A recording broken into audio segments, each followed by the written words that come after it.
Gracias al Señor. Josías engendró a Jeconías y a sus hermanos en el tiempo de la deportación a Babilonia. Si ustedes se recuerdan, dijimos que hubo engendramiento en ese tiempo de la transición de la deportación.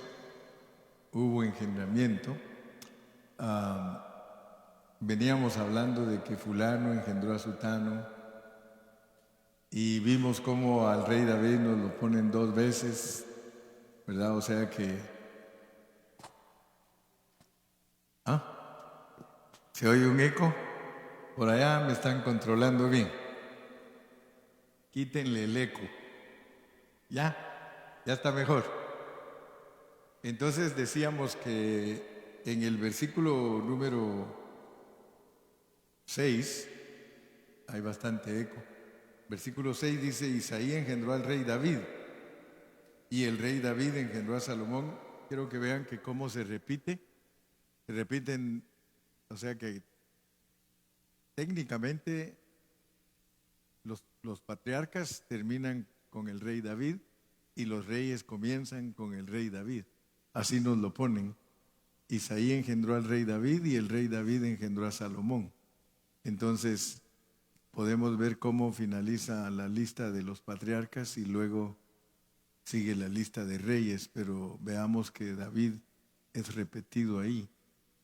De la misma manera, tenemos el versículo 11, Josías engendró a Jeconías y a sus hermanos en el tiempo de la deportación a Babilonia. Después de la deportación a Babilonia, Jeconías. O sea que Jeconías también se repite. ¿Se dan cuenta ustedes que se repite? Y estábamos analizando, no sé si es el monitor o algo que me ocasiona esto, Ramón. Si me ayudas para que así no les arruino los oídos a mis hermanitos. Entonces les decía que analizando uno la genealogía del Señor Jesucristo, uno se da cuenta que nos puso personas que en la Biblia hay mucha información de ellas. Si ustedes notan de cada uno de los que habíamos hablado antes, de todos ellos hay pasajes largos y muchos versículos de cada uno, pero eso no sucede cuando continuamos con los de la deportación. Y dijimos que en la Biblia el hecho de que Dios no hable mucho de una cosa no necesariamente significa que no es importante, porque aprendimos que Dios muchas veces habla más con el silencio que cuando está expresando algunas cosas.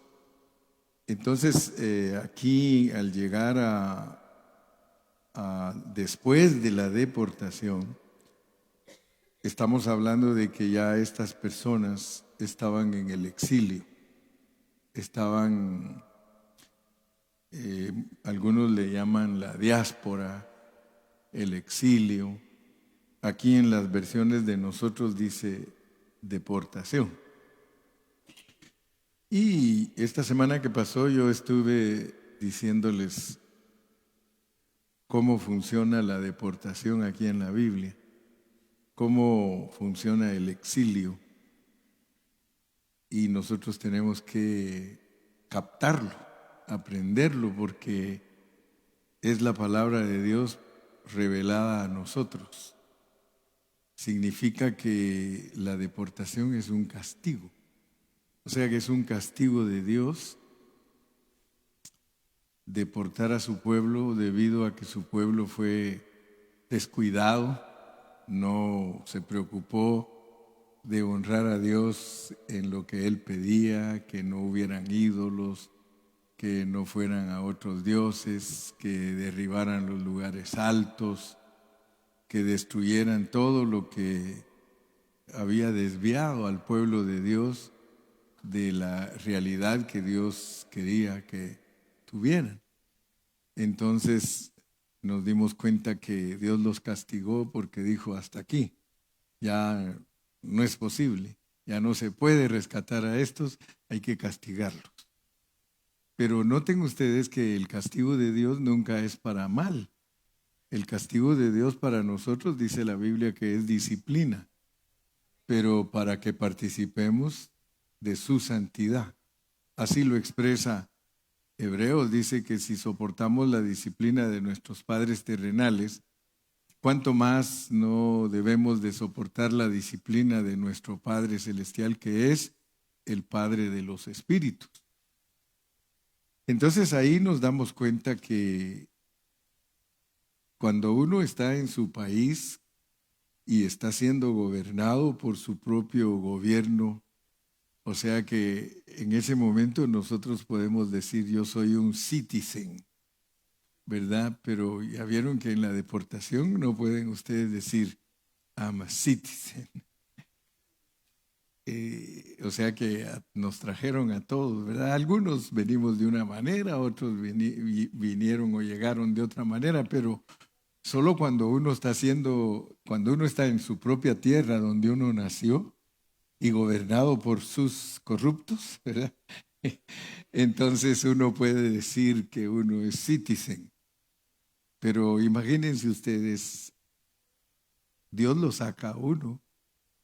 Entonces, en cierta manera, pues es un castigo, ¿verdad? Uno no lo alcanza a ver tal vez, pero es un castigo bueno, porque primero los resultados tenemos que aquilatarlos, tenemos que valorarlos, tenemos que darnos cuenta de lo que trae la deportación. Porque algunos de los que vinieron sin papeles, sus hijos nacieron aquí y gracias a Dios que hay una ley que ampara que sus hijos son de aquí. Si no, imagínense, estaríamos fritos y sin aceite. Pero gracias a Dios, que Dios en su misericordia, fíjese la deportación, porque no solo pero el castigo no es para usted directamente, sino para su país. Porque Dios le quitó a México, a Guatemala, a El Salvador, a Honduras, le quitó lo mejor de gente trabajadora, a menos que usted sea delincuente, a menos que usted haya venido aquí a hacer tranzas. Pero si usted vino a lo que vino, usted vino a trabajar. Y Dios castigó a México, a Guatemala, a El Salvador al quitarle lo mejor, porque la gente que está aquí es la más trabajadora de todos los países. Digan amén si pueden, pues. Solo unos dos, solo Ramón está emocionado. Yo no les estoy mintiendo, hermanos. Yo estoy usando la palabra de Dios para que alcancemos a ver la realidad de lo que Dios hace. Porque fíjese que le digo que el castigo para usted es este. Usted ya no pudo ver a su familia. A usted fue arrancado de su familia. Así que no se me ponga muy serio creyendo que estoy hablando tonteras. Usted fue castigado, hermano. Yo me recuerdo de mi madre. Mi madre una vez, cuando nosotros fuimos a visitarla, dijo: todo está bonito y ustedes me ayudan y gracias a Dios recibo la bendición de ustedes, pero me castigaron porque me los quitaron. Ustedes se tuvieron que ir de aquí porque este país no les da ninguna oportunidad, o si la da, no la da como debería de darla, ¿verdad? Entonces aprendan a ver pues la deportación, la inmigración, todo eso es castigo para los dos lados. Pero allá no aprovechan ni entienden. Aquí sí se entiende el asunto, porque usted está entendiendo que Dios se lo trajo, porque mire, aquí lo tiene. Si a usted no se lo hubiera traído Dios, lástima donde estuviera, hermano. Muy triste sería su situación. Sí.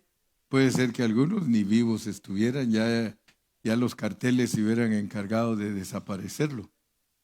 A mí también, hermano, a mí también, a mí también. Sí, yo siempre me pongo a pensar, a mí me gustaba la política y Dios me sacó de ahí.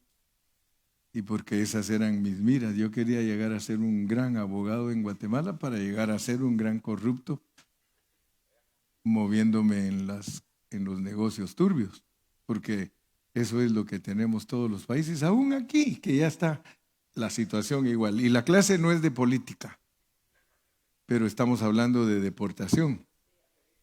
Estamos hablando de deportación política espiritual y Dios es político. Así que yo no tengo problemas de eso porque si Dios no fuera político, Él no le hubiera revelado a Daniel el destino de todas las naciones. Y si no fuera político Dios, Él no establecería su reino aquí. Y Él lo va a establecer. Así que con modestia aparte les digo que estoy hablando cosas que son ciertas. Amén. Entonces ahora nos queda a nosotros la tarea de estudiar lo que pasa después de la deportación. Porque después de la deportación viene una gran bendición y es dar a luz a Cristo. Yo por eso estoy muy contento porque yo digo, gracias Señor porque tú nos trajiste aquí, trajiste a mis hijos, ahora aquí están mis nietos y ahora nosotros les enseñamos a nuestros hijos a servir a Dios. Y si ellos son diligentes, ellos se ponen pilas y estudian y se hacen profesionales. No hay excusa de que nuestros hijos y nuestros nietos no sean profesionales. No hay excusa, a menos que usted sea haragán y no le guste estudiar. Pero aquí está la oportunidad para que la gente pueda ganar su feria con más facilidad, honradamente. Entre más profesionales sean nuestros hijos, más fácil se ganan su dinero y ya no les va a tocar sufrir lo que le tocó al que tuvo que ir a piscar, el que tuvo que ir a trabajar durísimo. Ya nuestros hijos pueden estar en una oficina o aunque les toque trabajar afuera, pero professionals. Siempre les he dicho yo a los muchachos, y allá en la clase deberían de estarles diciendo lo mismo, de que la responsabilidad de ellos es traer buenas calificaciones a su hogar, porque su papá y su mamá se matan haciendo todo el trabajo para que usted tenga comida y vestido y dónde vivir, pues la responsabilidad de los muchachos es traer solo AES. Yo cuando alguno de los jóvenes me dice, es que tengo B y D, hermano, no, le digo, estás muy mal. Le digo. Tu mamá ni tu papá merecen que tú tengas B y C ni D. Tú tienes que tener AES. No hay motivo por el cual no se tengan AES. Y no lo estoy molestando, sino estorbando. Yo le digo que no hay razón por qué sacar otra calificación. A los hijos hay que exigirles AES. Yo a mis hijos y a mis nietos todos, AES, AES, AES, AES. Yo lo logré, ustedes pueden también, les digo, porque yo siempre me preocupaba sacar mis AES. Así que no les estoy enseñando teoría, sino que les estoy enseñando una vida práctica.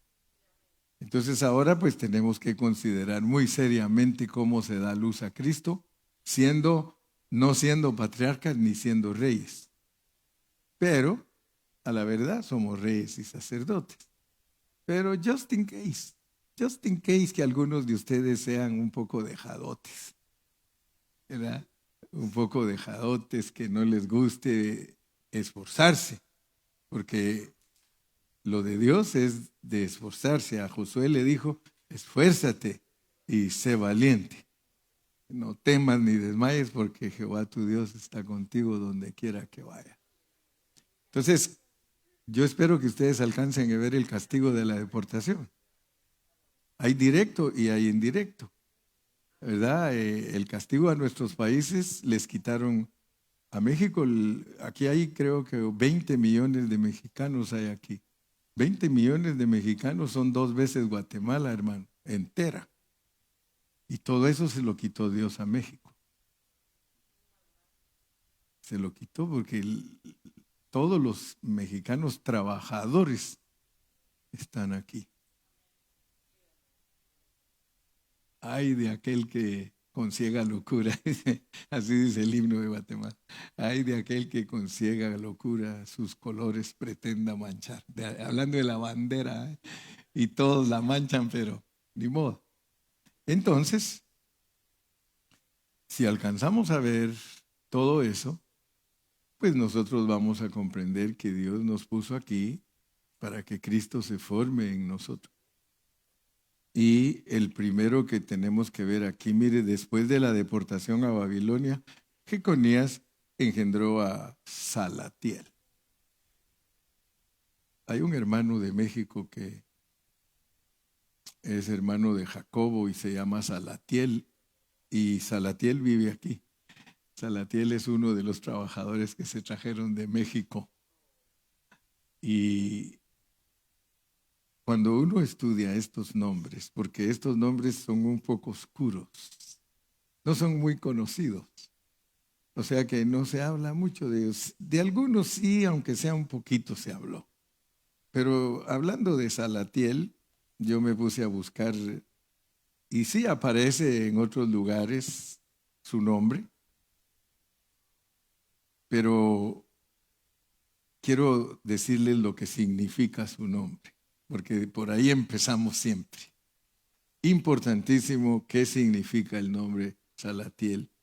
Y Salatiel quiere decir, he preguntado por Dios. He preguntado por Dios. Entonces, fíjense pues, porque estos van a ser detalles que usted los tiene que dominar si usted quiere participar de la línea de las personas de las cuales nace Cristo. Supongamos que usted no es pastor. Supongamos que usted no es diácono, supongamos que usted no es líder, pero eso no quiere decir que usted no puede ser usado para dar a luz a Cristo. He preguntado por Dios, es hijo de Jeconías. Jeconías, ya vieron que es el mismo Joaquín y es el mismo Conías. Y tenemos citas bíblicas para ir viendo algunas referencias. Leamos en Lucas 3:27. Vamos a leer Lucas 3:27. Cuando nos lo pongan ahí. Ahí está, mire. Hijo de Joana con O. La Juana de nosotros es con U, pero la Joana de ahí, o Joana. Hijo de Reza. Hijo de Zorobabel. Hijo de Salatiel. Hijo de Neri. O sea que aquí, en este pasaje de Lucas, ustedes saben que nos está presentando toda la línea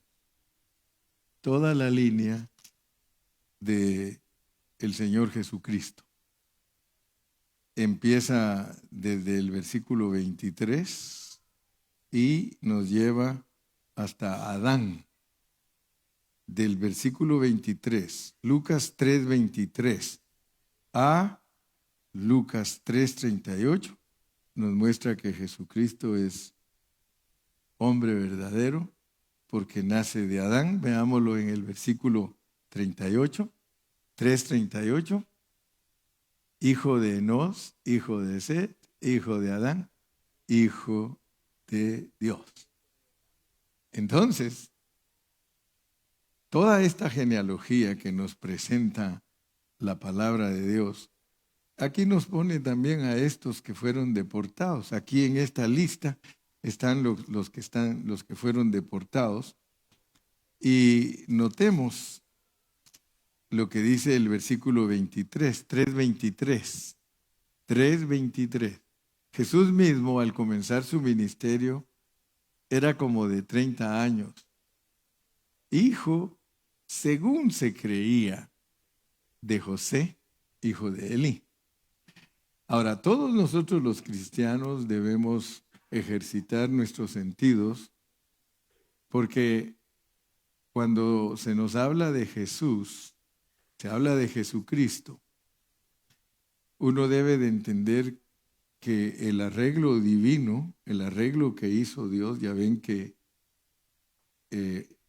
los descendientes de Jeconías los eliminó, ¿verdad? Dijo, ahí en Jeremías 22 vimos que dijo que no habría luz en el trono de David de parte de Jeconías, porque Dios tiene arreglada la palabra de tal manera que usted vea que Jesús no es hijo de José.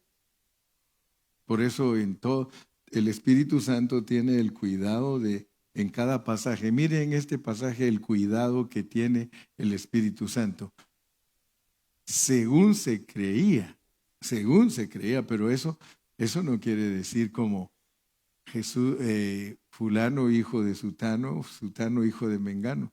Cuando dice Jesús mismo al comenzar su ministerio era como de 30 años, hijo, no dice de José, sino según se creía de José. Ahora, noten ustedes que el Espíritu Santo al escribir referente a José tiene mucho cuidado. La Biblia, la Iglesia Católica hace todos sus arreglos, porque ellos arreglan su doctrina para que la gente crea como ellos enseñan. Como por ejemplo, la Iglesia Católica enseña que María era virgen todo el tiempo y que fue virgen y que nunca dejó de ser virgen. Para ellos ella es la mamá solo de Jesús. Y si ustedes se ponen a leer los escritos de la Iglesia Católica, ustedes van a ver por qué ellos dicen que María todo el tiempo fue virgen. Miren cómo lo ponen ellos, pues. Cuando tengan tiempo, lean, ¿verdad? Porque yo siempre los mando a la Wikipedia y a la enciclopedia y al diccionario bíblico, a la concordancia, porque yo lo hago, ¿verdad? Pero algunos de ustedes están tan acostumbrados que lo que diga mi pastor, lo que diga mi pastor, y cuando les va bien, lo que dice mi pastor, y cuando les va mal, te dije que está mal el pastor, te dije que está, sin embargo no les gusta estudiar, pero entonces tienen que descansar en lo que yo les enseño. Y quiero que sepan que lo hago con mucha responsabilidad porque tengo temor de no enseñarles nada que no sea correcto.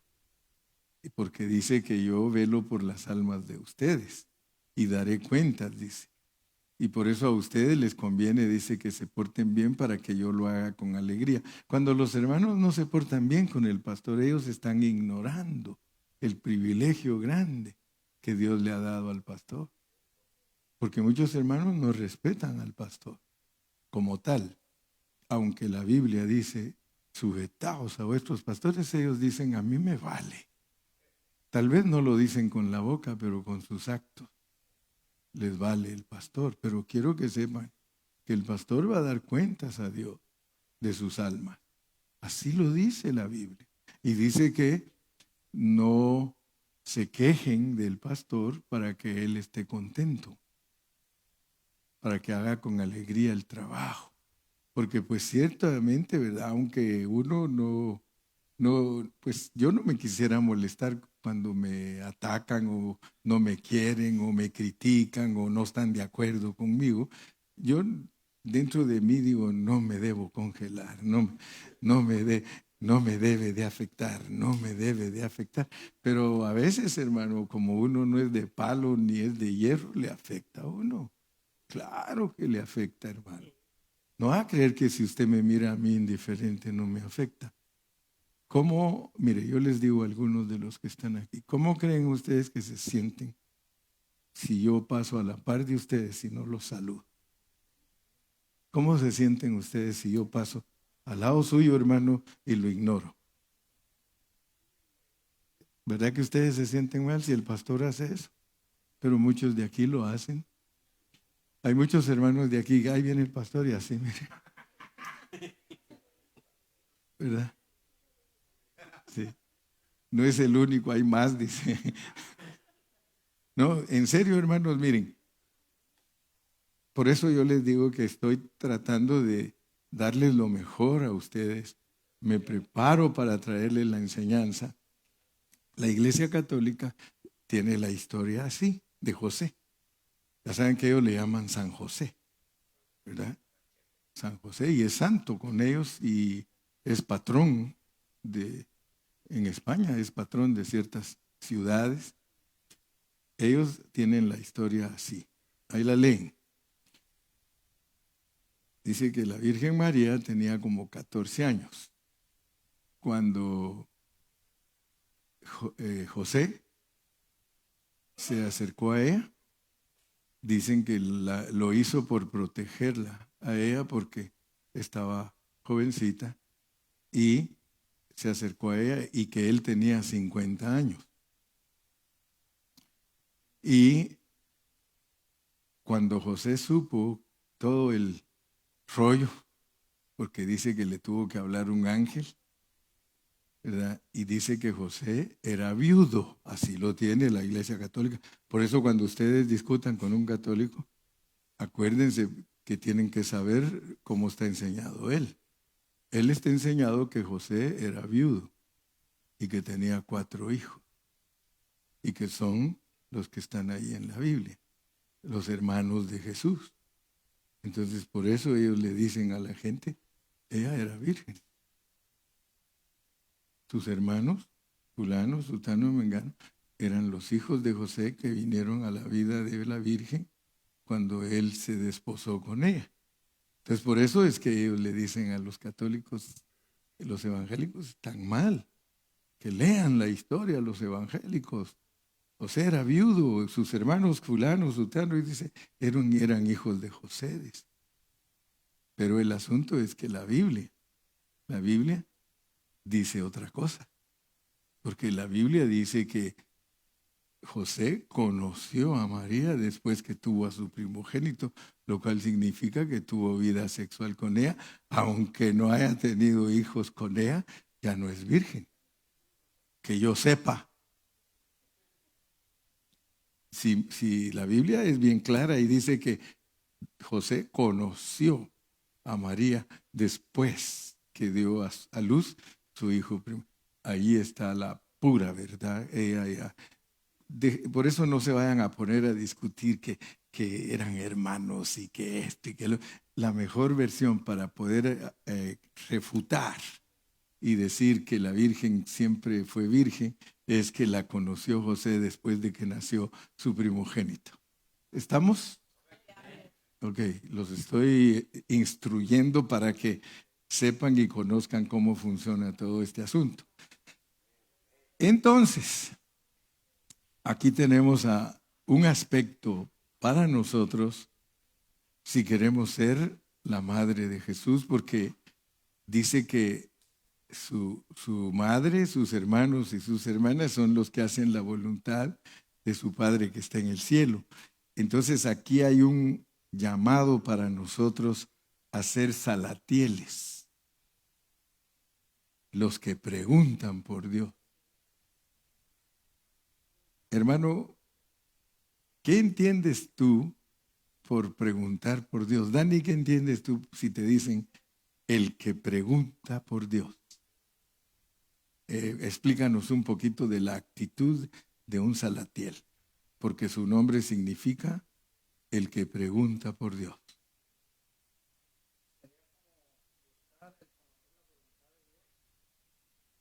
Sí, el que pregunta, un perdido pregunta por dirección. Entonces, Dani lo aplicaría, dice, como uno que busca la voluntad de Dios. Y sí, porque de eso estamos hablando, que todos estos que quieren ser la mamá de Jesús buscan la voluntad de Dios. Entonces, bien aplicado. Uno que pregunta por Dios para encontrar su voluntad, porque quiere ser la mamá, sacaste un 10. Y calladito ahí, pero te sacaste un 10. Pero es porque estamos estudiando estos aspectos, porque nosotros tenemos que ser los que siempre preguntan por Dios. ¿Cómo cree usted que es su vida si usted no pregunta por Dios? Vive ajeno de Dios. Pregunta por Dios. Quizá, quizá lo podríamos dramatizar. Jorge, disculpa, ¿has visto a Dios?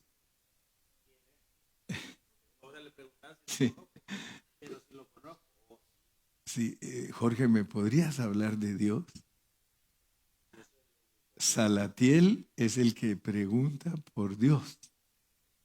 Entonces, fíjense pues qué tremendo que hay muy pocos hermanos que son salatieles. Vamos a poner, porque lo vamos a ejemplificar, vamos a ponerlo en práctica. Cuando nosotros nos juntamos, porque nos invitaron a comer, Dani me dice a mí, cada 3 años me dice, pastor, no, estoy exagerando, pastor, puede venir a comer con nosotros, ¿verdad? Porque muchos dicen, el pastor no me viene a ver, pues si nunca me invitan.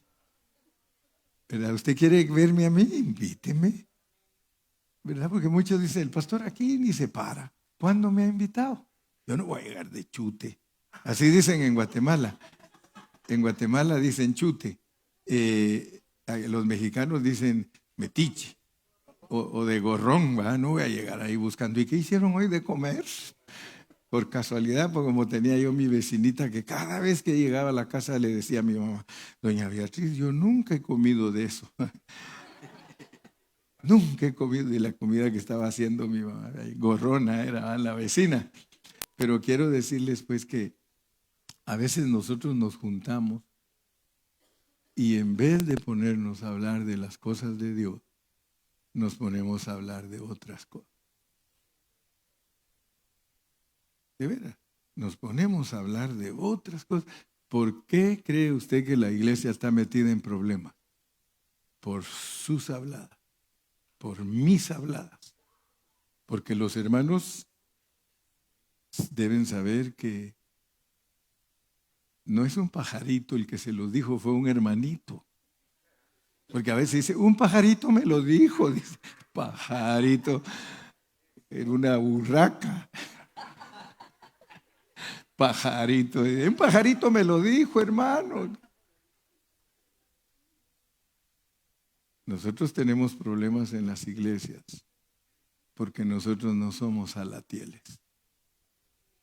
Nos reunimos para lo peor en vez de reunirnos para lo mejor, porque tenemos mandamientos que nos regulan.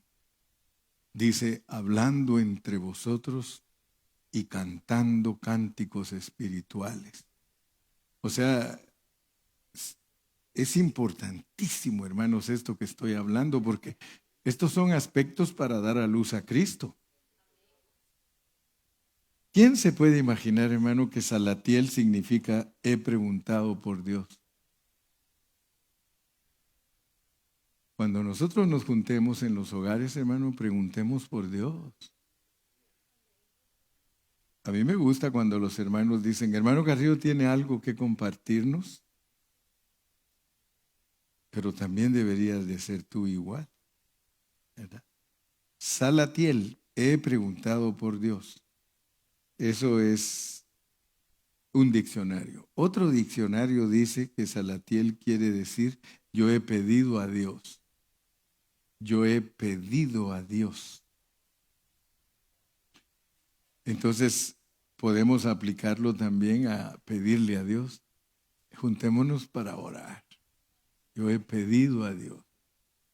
Yo he pedido a Dios ya. Ya cuando ya la hablé, ya la tiro. Así hacen algunos días. Yo he pedido a Dios.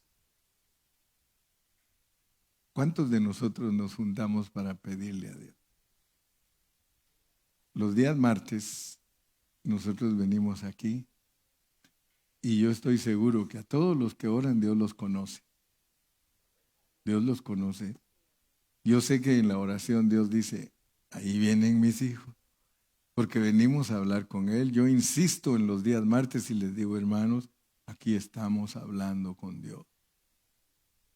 De vez en cuando recogemos peticiones, otras veces les decimos, oremos una oración corporativa, alguien empieza a orar y otro sigue. Pero algunos de ustedes no los conoce Dios en la oración, los conoce el viernes y el domingo, pero no los conoce el martes. Y Dios los quiere conocer el martes. Aunque digan que martes ni te cases ni te embarques, mira, y ni del Señor te apartes. Esa sería la versión Hidalgo. Martes ni te cases ni te embarques, pero del Señor no te apartes. Entonces, es importante que esta genealogía cause impacto en nosotros.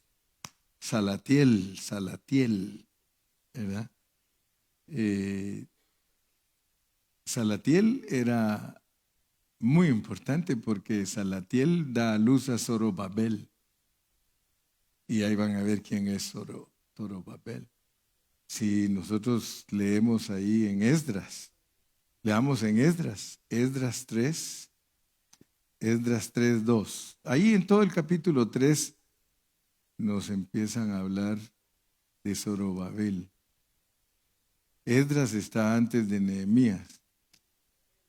Sí, Esdras, Nehemías, Esther. Entonces, Esdras capítulo número 3.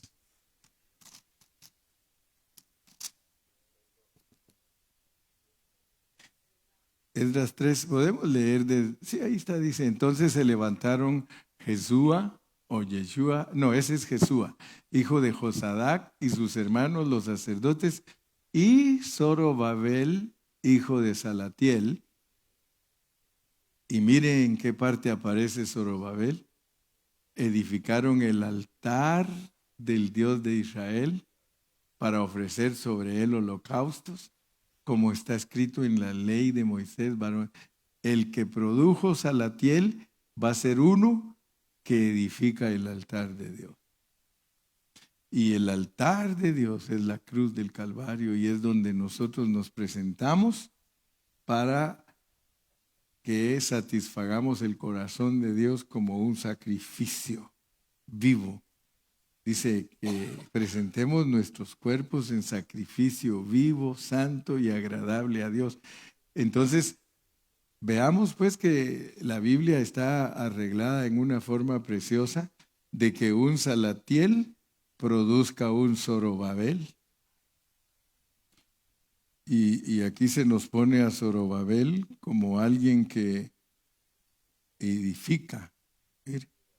Y Zorobabel, hijo de Salatiel, y sus hermanos, y edificaron el altar del Dios de Israel para ofrecer sobre él holocaustos, como está escrito en la ley de Moisés, varón de Dios. Y cuando ya hablemos más de Zorobabel, vamos a ver otras cositas que le pertenecen a él. Pero en esta noche lo único que quiero que les quede grabado es, he preguntado por Dios y yo he pedido a Dios. He preguntado por Dios y yo he pedido a Dios. Es una persona que constantemente se mantiene informándose de Dios porque siempre pregunta de Él y le pide. Un altar. El altar es para que nosotros presentemos sacrificios. Si nosotros aplicamos correctamente la Biblia a nuestra vida, el altar del sacrificio es la cruz de Cristo y el sacrificio es Cristo. Entonces nosotros nos presentamos crucificados juntamente con Cristo como ofrenda agradable a Dios. Eso es negación de la carne. Amén. Entonces eso es todo por hoy porque el viernes predico corto. Solo dos cosas. Salatiel. ¿Qué es Salatiel, hermanos? Y va a producir un Zorobabel. Entonces venimos. Josías, Jeconías, Salatiel, Zorobabel. Para el domingo estaremos hablando de Zorobabel y si Dios quiere que hablemos de el siguiente que sigue, dijo aquel, que es Abiud, Abiud, ¿verdad? Tenemos que hablar de Salatiel, de Zorobabel, de Abiud, de Eliakim, de Azor, de Sadoc, de Akim, de Eliud, de Eleazar, de Matán, de Jacob, de José y de María. Hay muchos aspectos que tenemos que aprenderlos y son para que entendamos nuestra deportación. Todo lo que Dios ha producido. Fíjese que estos mensajes encajan perfectamente con todos nosotros porque nosotros somos gente inmigrante y nos encaja perfectamente por qué nos trajo Dios para acá. Estamos pero como anillo al dedo. Dios nos trajo para acá, pero no para volver atrás. Nos trajo aquí para poseer la tierra que Él nos dio, que es Cristo. Entonces, qué lindo, que valga la pena pues venir a sufrir. Porque en cierta manera, vuelvo a repetir, uno viene a sufrir porque deja toda su familia. A mí me da tristeza cuando miro, ahorita estaban sacando en la televisión familias que tenían 30 años de no verse. Y los hijos, algunos dicen ya, cuando regresaron unos a México, ya no pudieron ver a su papá ni a su mamá. Ellos se les murieron sus padres y no pudieron ir a sus funerales ni estar con ellos porque se sacrificaron, se vinieron para acá. Eso es un castigo que a la larga para nosotros se vuelve positivo. Positivo. Sí, hermana Loli le mandó saludos a su papá. Ayer hablé con él. Sí, gloria a Dios. Hay unos hermanos que yo logro hablar con ellos que son familiares de ustedes. Amén. Bueno, los que me permiten, ¿verdad? Porque algunos me siguen. Él me preguntó, pastor, ¿qué hago? Que ya no puedo entrar a ver a su página. Y ya le dije, pues haga esto y esto y esto. Dice, porque siempre lo escuchaba yo y dice, ahora no sé, ni lo encuentro, lo busco y por aquí, por allá. Dice. Entonces le digo, bórreme de su amigo y vuélvase a ser mi amigo a ver si así nos dejan volvernos a verle. Amén. ¿Alguna pregunta? ¿Alguna pregunta?